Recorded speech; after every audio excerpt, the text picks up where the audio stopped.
In a world where headlines often focus on division and despair, sometimes a single act of courage reminds us of the goodness that still exists. On an ordinary day at a gas station in Columbia, South Carolina, a police officer was struggling to subdue a violent suspect. The man had attacked a store clerk with a knife and was now overpowering Officer Ashley Hardesty. Watching from nearby was Cray Turmon, a man with no home, no possessions, and no reason to get involved. But what he did next would change everything. Cray sprang into action, tackling the suspect and giving Officer Hardesty the chance to regain control and make the arrest. He didn't hesitate, he didn't think twice. Later, Cray said, he'd done everything he could, it was going to get ugly, you know?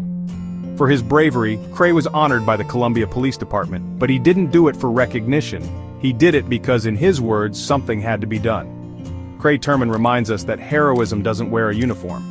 Sometimes it wears worn-out shoes and carries the weight of the world, but still chooses to lift others. Real heroes walk among us. Be the reason someone believes in the goodness of people. If this story moved you, subscribe to Hope in Humanity for more real-life stories that restore faith in the human spirit.